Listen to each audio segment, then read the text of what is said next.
Hey everybody, no TTMs to share with you today, but what I will is I've had another project that I've done during the course of the baseball season where I've tried to read up as many baseball books as I possibly can, and I ended up getting 11 read during the course of the baseball season.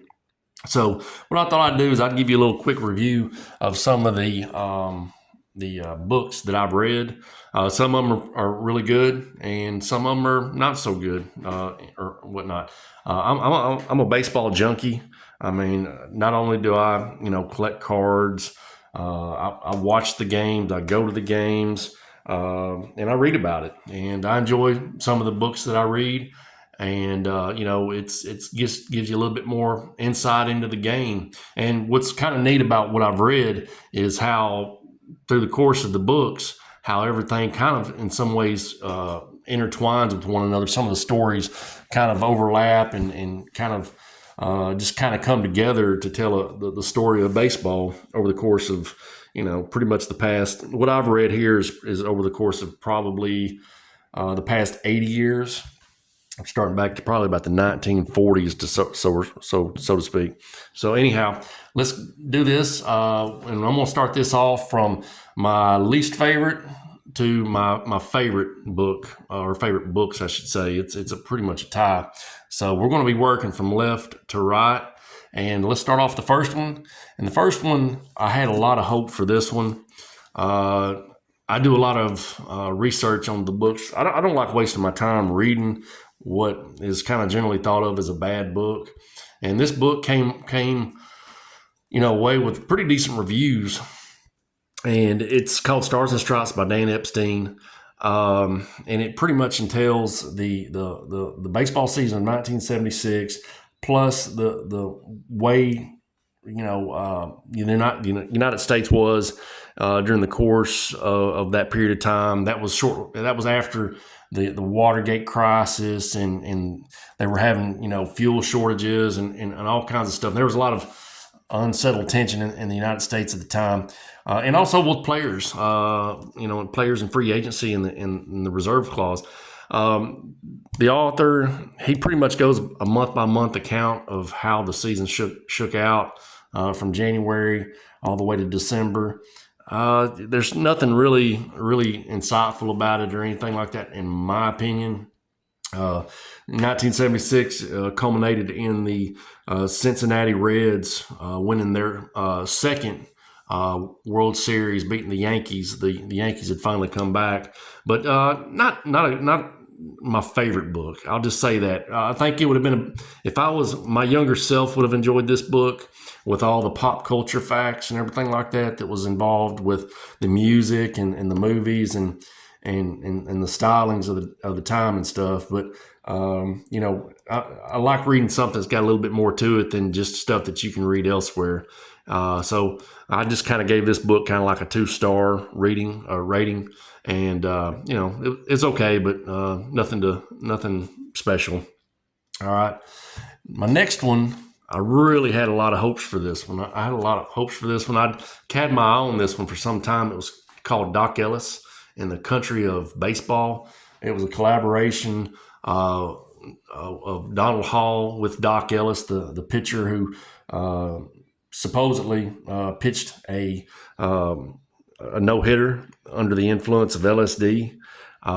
Maybe he did, maybe he didn't. I kind of tend to believe that that's probably that's probably a little bit, maybe overinflated, maybe not true, but it goes into the mythology of Doc Ellis. Doc Ellis was kind of a quirky pitcher who pitched for the Pirates, the Yankees, and the Texas Rangers.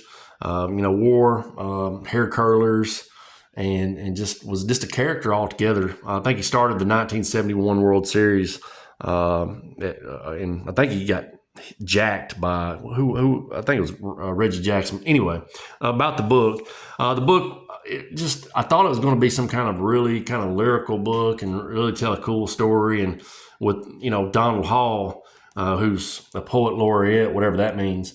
I thought it was going to be kind of a real kind of cool little book, a little change of pace, and it really just was a disjointed, mess where I don't think Donald Hall and Doc Ellis could get on the same schedule and get a story or get a book written.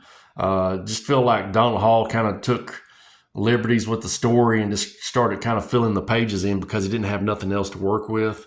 So it just wasn't really a book that I enjoyed. I just had to kind of power through this one. So, if you're curious, it's out there, but if you're wanting to read something else, I would recommend something else.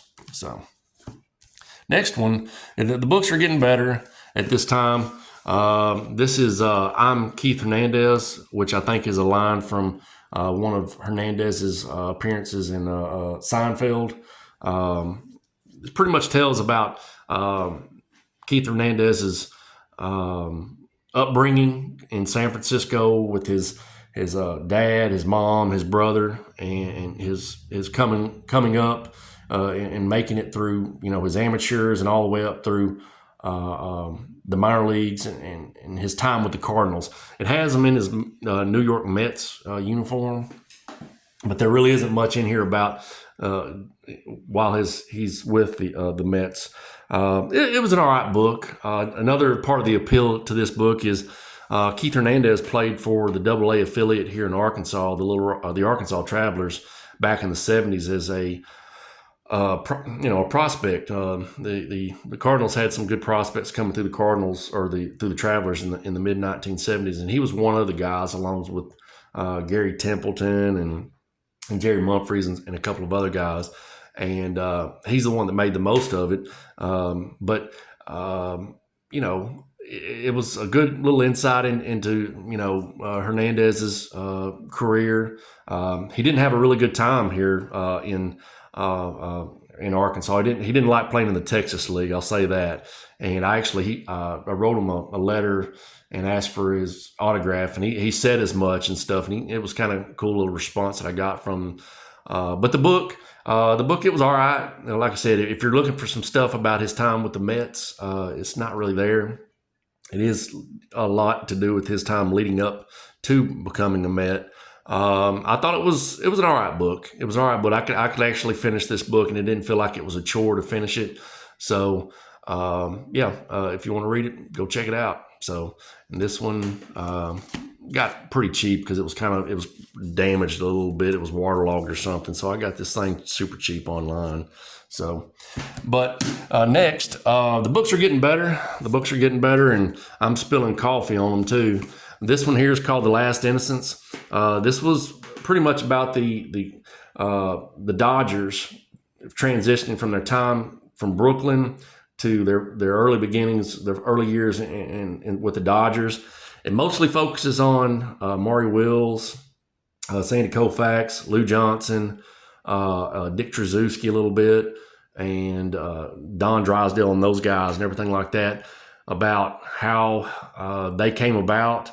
I really feel like Michael Leahy, I think that's how you say it. I think Michael Leahy really wanted to make a book about Sandy Koufax and found out that the best he could do is probably get the most information out of Maury Wills and talking about how things were transitioning from the 50s and the 60s were kind of becoming a little bit more volatile and uncertain with Vietnam, the assassination of JFK, Martin Luther King and Robert Kennedy and everything like that.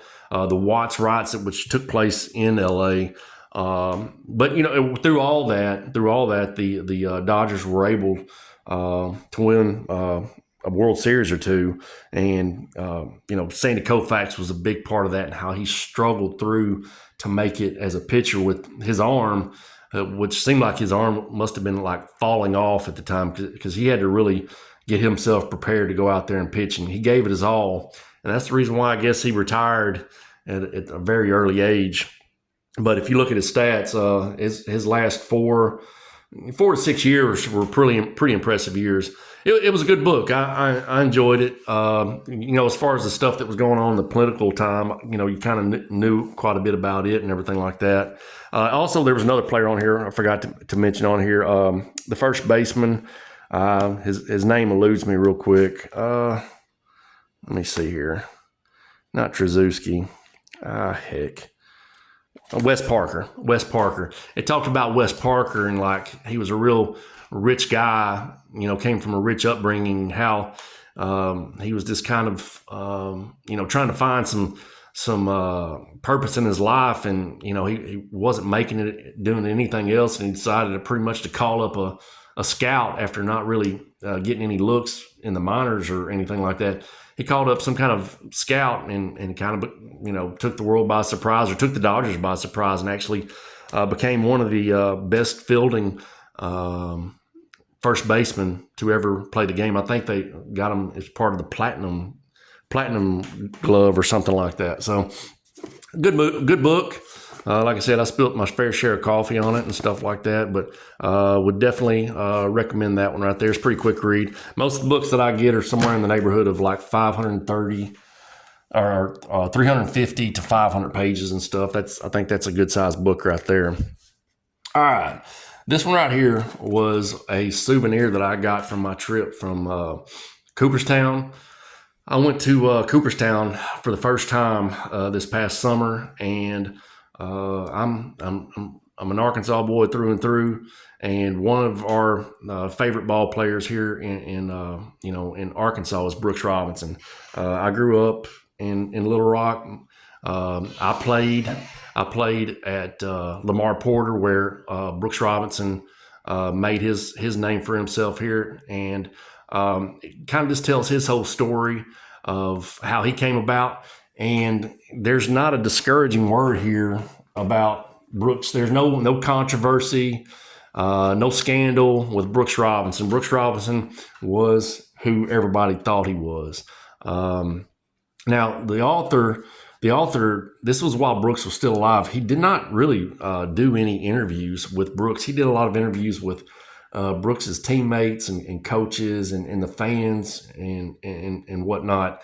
So there's no really insight from Brooks Robinson on this book, but it was just like everybody thought that Brooks Robinson was a good, solid, great ball player. That's the same way I feel about this book here. It was a good, solid book, and nice little souvenir. I'm going to keep this one just because I remember I got this at Cooperstown. So really glad I got to read a little bit more about Brooks Robinson. So, all right.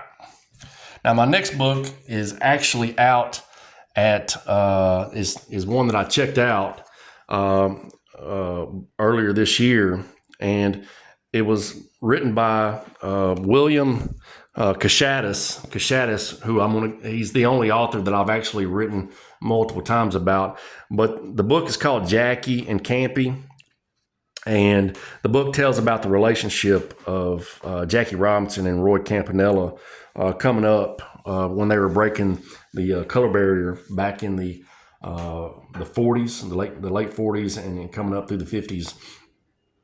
They didn't have you would think that they would have probably been closer because they were going through a very difficult thing, breaking the color barrier back in that time. But they were really two different people. Jackie Robinson was more of a guy who wanted to, he was more out in front for social causes. And, whereas, Roy Campanella just wanted to play ball. I mean, he was a ball player through and through. And Jackie Robinson, he had, he had other reasons to why he wanted to be out there in front. He wanted to be a leader and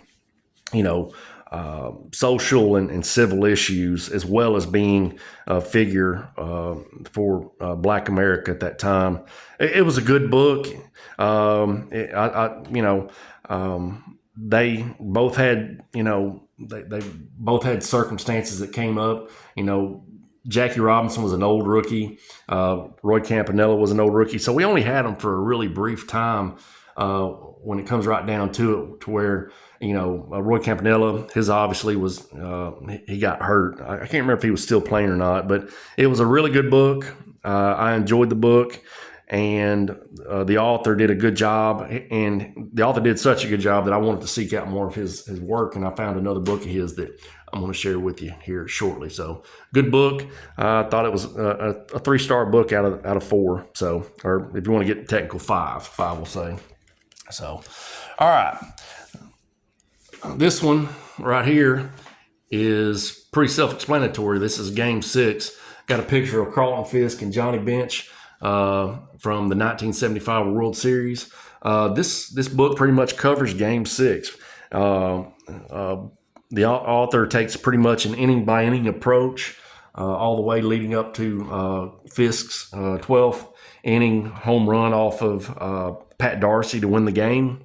The thing about it is the Red Sox did not win the series. They won Game 6, but they forced a Game 7. And in Game 7, the Big Red Machine ultimately prevailed to win their first championship as the Big Red Machine.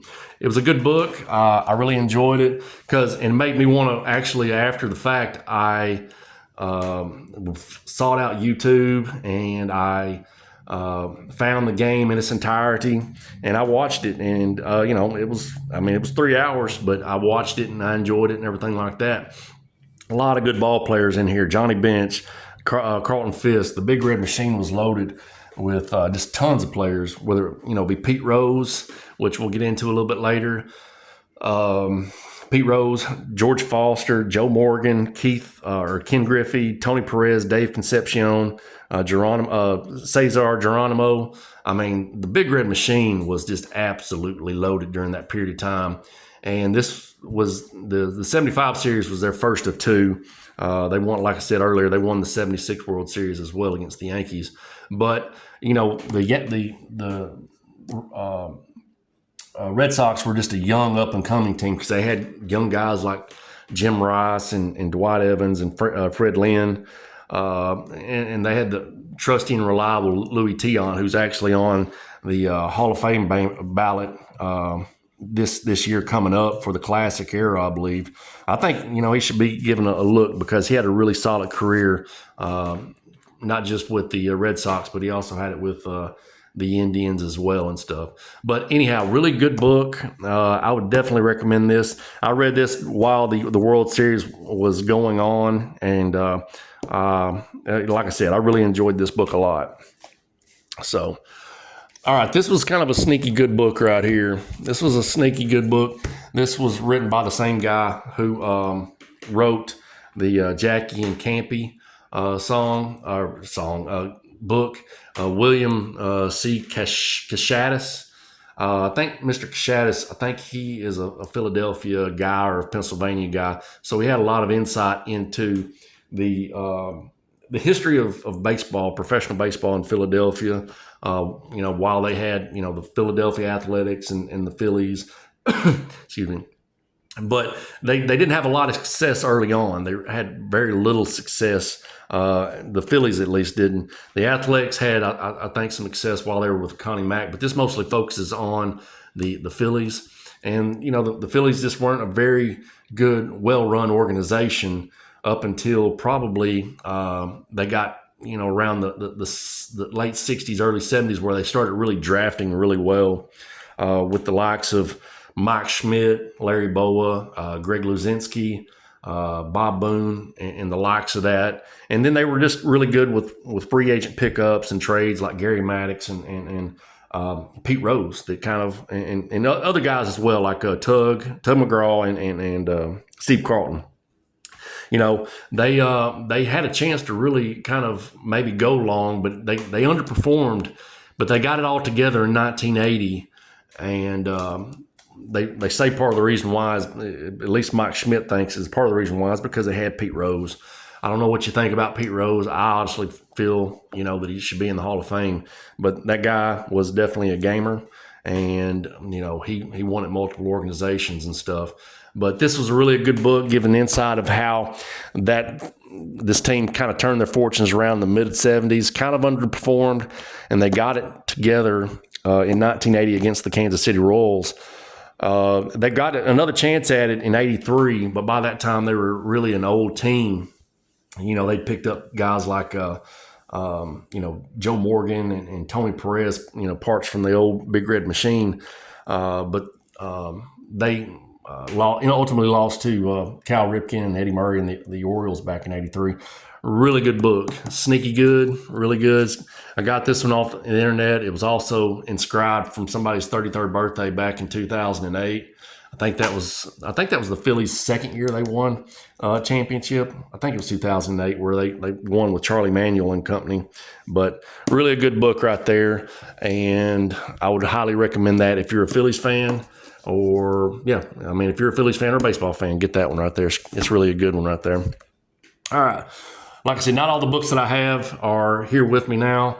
Another book that I read, it was actually the first book that I read this year, was Ricky. I think it was by Howard Bryant. And it pretty much told Ricky's story from the time that he was, coming up as a kid from Chicago, by Pine Bluff, Arkansas, by Oakland, and through up to the major leagues and whatnot. It was a really good book about Ricky. I enjoyed it a lot. And some of his influences, whether Billy Martin could probably be given a lot of credit for for Ricky being the base stealer that he became, because they didn't have really much to cheer about in Oakland while Ricky was there, but they had something to look forward to with him stealing bases. But it talks about his time his early beginnings. I think Ricky wanted to be a football player, but ultimately, I don't know if baseball chose it or if Ricky chose it. He ended up becoming a Baseball Hall of Famer and the all-time stolen bases leader while he was there with multiple teams. I mean, the guy played forever. I think he ended up, retiring in his early 40s because he could still do it at his older age and everything like that. Really good book, really easy to read. I don't know if Ricky likes the book or not, because I've seen some stuff on TTM where I don't think he wants to sign the book. So I don't know if he's a fan of it or not, but it's really a good book. It also tells about the era of the black baseball athletes who migrated from the South and went to other parts, whether it was California or the Midwest, and just the sheer number of players that Ricky spent a good portion of his career. That he was born in Chicago, but he spent a good portion of his youth in Pine Bluff, Arkansas, before his family moved to Oakland, California, and that's kind of where he got known for. But there was a lot of black baseball players who had roots in the South, and their families moved out to seek better living arrangements, better situations, because of the environment, the social environment during the time. And it was really cool. And Oakland was one of the hotbeds for that matter too. I mean, Oakland had a lot of guys come out to Oakland, and it was just a hotbed, probably in the 60s, 70s, with talent. Good book. I would definitely recommend it as well. So, all right, the last two books I have here, it's pretty much a 1A and a 1B. These books are interchangeable as far as my favorite book that I've read this year. I'm going to start with this one right here.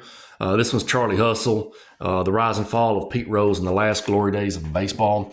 I've spoken about Pete Rose already, about a couple of other books as far as, he's in there and there and there. A lot of people don't like him. A lot of people think that he should never, his plaque should never be set on the wall, and he should never be inducted in the Hall of Fame. I personally think that he should, especially with how things have changed and attitudes have changed about gambling in baseball. This is not like a pretty picture of Pete Rose. This is not all the good stuff about Pete Rose. It tells a lot of his ugliness as well. He was a womanizer. He liked to gamble.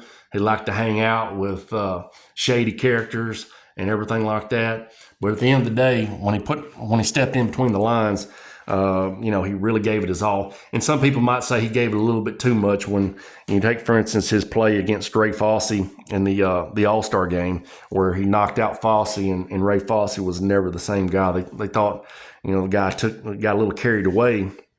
for an exhibition game. But I think that's just the way he played, and I think that's just the way he carried on his life. I went through Cincinnati on my way up to Cooperstown, and they have a great Hall of Fame at their ballpark there at the Great American Ballpark, and they have books for sale in their Hall of Fame. And this book is not there. This book is not there. You will see, I think, the other book that I think Pete authored himself, which is or was in there, which is Play Hungry, which I flipped through, and it looks like it's just pretty much a cleaned up version of Pete Rose's career. This is, I think, a better book. This would be the better book to read, if in my opinion, about Rose, all the way from his time, coming up as just a guy who didn't have very much talent, and ended up just pure off of sheer will and just hustle, becoming, an all-star and the hits king, the all-time hit king in Major League Baseball. Really good book. I enjoyed it a lot. It's unfortunate, the gambling stuff, and what happened there. I think the guy's paid his time. He's gone to prison. I think that sometimes when you pay your debt to society, I think all should be forgiven as far as that's concerned. But so there's a lot of other people that think otherwise, and they're entitled to their opinion as well. But I just feel like Pete should be in the Hall of Fame. So good book there. I'd recommend that if you got a friend or family member who loves reading baseball. I would definitely recommend this book right here. And the next book that I would definitely recommend if you got a family or friend, or if you're for yourself, is this one right here about Billy Martin, Baseball's Flawed Genius. This was another really good book. I like the books that aren't the baseball books that aren't, stuff that you can read off of, Wikipedia pages, or you can look on Baseball Reference and check the stats out. There's more to the story than just the stat box. This told about Billy Martin. He was actually a guy who came out of the Oakland area. Very feisty. He was a poor guy coming out of Oakland, blue collared town, poor. And, he became, one of the biggest Yankee lovers of all time. This guy was a Yankee through and through. They said that when his time was up as a player with the Yankees, he just was never really the same player. But it tells of his time growing up through Oakland, and then eventually becoming a player for the championship Yankees of the 1950s. And it kind of told of his demise as well. There's a famous fight that he got into at the Copacabana, and the Copacabana fight, it may not have been his fault. It may have been some other player's fault that was with him, Hank Bauer. But anyhow, he knew that he might be the fall guy and get the blame for it. And he ended up, his time with the Yankees was done, and they said he was never really the same ball player, but it also led to his next career path, which was becoming a manager. And he managed the Yankees multiple times, but he started out with the Twins. And every team that he coached, whether it be the Twins, the Tigers, the Rangers, they all saw in the Oakland Athletics, they all saw improvement in the way they played the game. But I think what you drew from it is that Billy was really either tough on his players. He was definitely tough on his pitchers. I mean, if you look at his time with the Oakland Athletics, he really wore out those guys' arms and everything like that. They never really were the same after he wore out, Mike Norris and Rick Langford and all those guys' arms and everything like that. But he saw results. He got results. And I think he ended up winning only one World Series, but he was a part of their success. He ended up getting replaced by Bob Lemon during the course of, I believe, the 78 season, while he was being the manager. But anyhow, Billy was the reason why the Yankees were as good as they were. It talked about his strained relationship with Reggie Jackson. He did not like Reggie, and Reggie really didn't like Billy. I think that the spotlight wasn't big enough for Reggie, but the guy he kind of lit it. In today's game, the stuff that Billy Martin went through with his alcoholism, I don't think he would have probably gone to AA or something. I think it was a different era back then where it was okay. It was okay to get sloppy drunk and go play, or it's okay to manage a ball game under the influence or something like that. They just kind of looked the other way. Nowadays, that wouldn't fly. And I think that, his legacy would have looked a little bit differently if he could have kind of flown straighter and maybe, laid off the booze or something. Who knows? But just a really good book, man. And when his sad death on it's just unfortunate. He had that single car accident on Christmas Day, 1989, where he died. Just really sad, but it was really a great book. And I would recommend, if I had to recommend any books to you that are watching this, it'd be this one right here and Charlie Hustle. These two books were really outstanding and stuff. Almost Dynasty and Ricky were really good books. But that's the way it is. Not everything you read is going to be good. Just got to realize that. But yeah, that's what I've read. I've actually snuck in another book that was about the Challenger, the NASA's Challenger explosion back in 1986.